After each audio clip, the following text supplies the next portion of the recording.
এই প্রশ্নটা অনেকেই করছে যে চলমান আন্দোলনে মাদ্রাসার ছাত্ররা কেন নামতেছে না।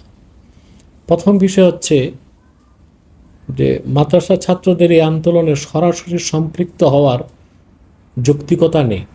কারণ এই আন্দোলনটা হচ্ছে ছাত্রদেরকে নিয়ে, ছাত্র আন্দোলনটা করতেছে। আর আন্দোলনটার সূচনা হয়েছে বৈষম্য বিরোধী আন্দোলন, অর্থাৎ চাকরি বাকরিতে যেন কোনো বৈষম্য না থাকে, কোঠা প্রথা না থাকে, মেধা ও যোগ্যতার ভিত্তিতে যেন চাকরি হয়। আমরা এবং সমস্ত বাংলাদেশের আলেম ওলামা পীর মাশায়েখ, মাদ্রাসার ছাত্র তো বটে, সবাই ছাত্রদের এই আন্দোলনকে নৈতিক সমর্থন করি, কারণ তাদের দাবিটা যৌক্তিক। এবং আমি এর আগেও বিভিন্ন মাহফিলে লেকচারে বলেছি যে কোরআন ও সুন্নাহ মোতাবেক ছাত্ররা যে আন্দোলন করে যাচ্ছে, বৈষম্য বিরোধী আন্দোলন, এটা যৌক্তিক। তার কারণ হচ্ছে, যদি আমরা ইনসাফ বা জাস্টিস, ন্যায় বিচারের আলোকে চিন্তা করি, তাহলে শুধুমাত্র মুক্তিযোদ্ধাদের সন্তান এই পরিচয়, কিংবা অনগ্রসর গোষ্ঠী কিংবা প্রতিবন্ধী, তারা মেধার পরিচয়ে বা যোগ্যতায় উত্তীর্ণ না হয়ে চাকরি বাকরি পাবে, আর কষ্ট করে পড়াশোনা করে যারা মেধার পরিচয় দিয়ে ভালো রেজাল্ট করবে তারা পাবে না। এটা সম্পূর্ণ বেইনসাফ এবং অন্যায়।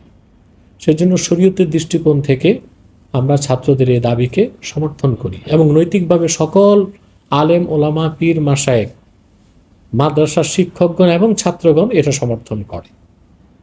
এখন সরাসরি আন্দোলনে তারা যাচ্ছে না কেন? কারণ যারা মাদ্রাসার ছাত্র, বিশেষ করে কবি মাদ্রাসা কেন্দ্রিক, তাদের তো কোনো চাকরি বাকরির সুযোগ নাই। কারণ তারা যতই পড়াশোনা করুক, রাষ্ট্র তো তাদেরকে কোনো সরকারি চাকরিতে নিবে না। অতএব তাদের সরাসরি আন্দোলনে সম্পৃক্ত হওয়াটা অযৌক্তিক হয়ে যায়। বাকি দ্বিতীয় বিষয় হচ্ছে, মানবিক কারণে তো এই আন্দোলনে তারা আসতে পারে, যেহেতু এই আন্দোলনটা এখন জাতীয় আন্দোলনের রূপ নিয়েছে।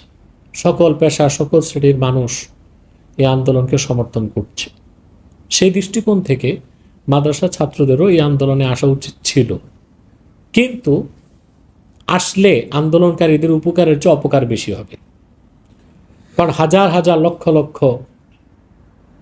ইসলামী রেবাজধারী মাদ্রাসার ছাত্ররা যদি মাঠে নামে, তখন সুবিধাবাদী মহল, অত্যাচারী মহল বহির্বিশ্বকে দেখাবে যখন এই আন্দোলনটা আর ছাত্র আন্দোলন না, এটা জঙ্গিরা বাংলাদেশে আন্দোলনে নেমেছে।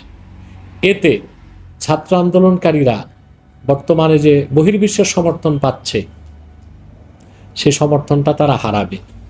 অতএব ছাত্ররা যদি সরাসরি আন্দোলনে সম্পৃক্ত হলে ছাত্র আন্দোলনটাই বুমেরাং হয়ে যায়, তার চেয়ে তো ভালো সরাসরি সম্পৃক্ত না হয়ে লেখালেখি, বক্তব্য কিংবা নৈতিকভাবে সমর্থন দেওয়াটাই উচিত।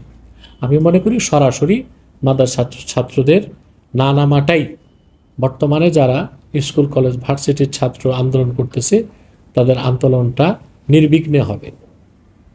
দ্বিতীয়ত, 13 সালের 5ই মে বাংলাদেশের লক্ষ লক্ষ মানুষ, শুধু মাদ্রাসার ছাত্র না, সকল বাংলাদেশের যত পেশাজীবী, তারপরে শ্রমজীবী, কৃষিজীবী, এমনকি আওয়ামী লীগ বিএনপির লোকও 13 দফা দাবি আদায়ের জন্যে মাঠে নেমেছিল 5ই মে। তো 5ই মে তো শাপলা চত্বরে আমার যে বক্তব্য, এটা দেখেছে মানুষ, এবং আল্লাহ ভালো জানেন আমার বক্তব্যটা সবচেয়ে বেশি প্রচারিত হয়েছিল। আমি তো তখন ছিলাম শাপলা চত্বর। সেদিনও তো প্রচুর পরিমাণ আলেম ওলামা মাদ্রাসার ছাত্র শাহাদত বরণ করছে। এখন যে ছাত্র আন্দোলনের পক্ষে বুদ্ধিজীবী মহল, শিক্ষক মহল, সাংবাদিক, নায়ক নায়িকা, গায়ক গায়িকা সবাই এই আন্দোলনে সমর্থন দিচ্ছে, দুঃখ প্রকাশ করছে, এবং এটা অমানবিক নির্যাতন হচ্ছে ছাত্রদের উপর, নিরীহ মানুষের উপর। তো 5ই মে যারা শহীদ হয়েছিল, তারা কি মানুষ ছিল না? তখন এই বুদ্ধিজীবী মহল কোথায় ছিল? শিক্ষকরা কোথায় ছিল? কবি সাহিত্যিকরা কোথায় ছিল? তা কি ন্যূনতম প্রতিবাদ করেছিল অত্যাচারীর বিরুদ্ধে, জালেমের বিরুদ্ধে? ন্যূনতম প্রতিবাদ তো তারা করে নাই।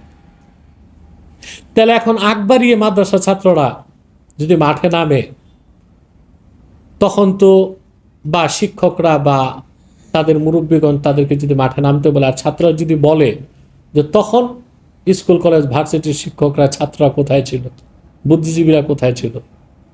এখানে একটা প্রশ্ন চলে আসে। অতএব সব দিক বিবেচনা করে আমি বলবো যে মাদ্রাসার ছাত্র যারা, শিক্ষক যারা, আলেম ওলামা যারা, তারা মূলত এই ঘটনায় ব্যথিত। এবং এতগুলো এই যে স্কুল কলেজের ভার্সিটির ছাত্র, আমার চোখেও পানি আসে এদের নির্যাতন দেখলে। এরা তো আমাদেরই সন্তান।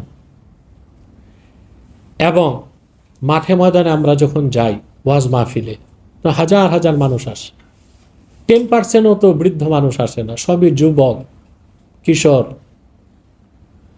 এরা অধিকাংশই হয় স্কুলের ছাত্র নয়, কলেজের ছাত্র নয়, ভার্সিটির ছাত্র। আমরা তো মনে আশা রাখি এদের মাধ্যমে বাংলাদেশে ইসলামী হুকুমত কায়েম হবে আগামীতে। অতএব এদের উপরে নির্যাতন নিপীড়ন আমরা আসলে মুখ বুঝে সহ্য করতে পারি না। আমাদের হৃদয়ে রক্তের ক্ষরণ হচ্ছে, এবং আমরা আমাদের অবস্থান থেকে যতটুক নৈতিক দায়িত্ব হিসেবে করা দরকার ব্যক্তিগতভাবে আমি করে যাচ্ছি। অথবা বাংলাদেশেও সরাসরি ছাত্ররা যদি আন্দোলনে নাও নামে, আর সেই নামার দ্বারা বর্তমান আন্দোলনকারীদের ক্ষতি হবে, জঙ্গি তকমা দিয়ে পুরো আন্দোলনটাকে বুমেরাং করে দেওয়া হবে। অতএব সরাসরি না নেমে ছাত্রদের পক্ষে, মজলুম ছাত্রদের পক্ষে মাদ্রাসার শিক্ষকদের, ছাত্রদের যা যা করার তা করা উচিত বলে আমি মনে করি।